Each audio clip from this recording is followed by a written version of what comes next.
ভাইজান, এটা কি মধু না? জি জি হ্যাঁ, জি। কত করে কেজি? 1200 টাকা। 1200 টাকা কেজি। জি। আচ্ছা, এটা কি খাঁটি মধু? 100% খাঁটি মধু। হ্যাঁ, 100% খাঁটি মধু। এটা এটা কোথায়? এই মধুটা এই কোথায়? দোকানা কাছে দোকানা। না, এটা কি সরিষা ফুলের মধু না? এটা প্রাকৃতিক সব ফুলের মধু। প্রাকৃতিক আর কি। হুম। আচ্ছা, এটা যে পিওর মধু, এটা বুঝবো কি করে? এক ফোঁটা মধু পানির ভিতরে ছাড়বেন, অরিজিনাল মধুর নিচে পড়ে থাকবে, চিনি মিল গলে যাবে। হ্যাঁ, এমন? এক ফোঁটা মধু পানির ভিতরে ছাড়বেন। আচ্ছা, আপনার কাছে কি পানি আছে এখানে? পানি টেস্ট দোকানে করে আছে। দেখাতে পারবেন? দোকানে আছে, আমার কাছে নাই। আপনার কাছে নাই? নাই। যদি কোনো কাস্টমার দেখতে চায় আর কি, তখন কিভাবে টেস্ট করে দিবেন? আমি পানি নিয়ে এসে তারপর টেস্ট করি। তখন? জি।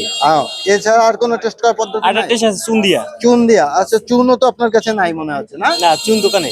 আচ্ছা, কম রাখা যাবে কিনা কেজি? এটা আপনার নিলে মনে করেন 550 টাকা যাবে আধা কেজি। আধা কেজি 550, মানে 1100 টাকা। 1100 টাকা। এর কমে আর পাওয়া যাবে না? না। তো আমরা যে দেখি এই যে জুম পাহাড়ি মধু তো 800 টাকা করে চলে।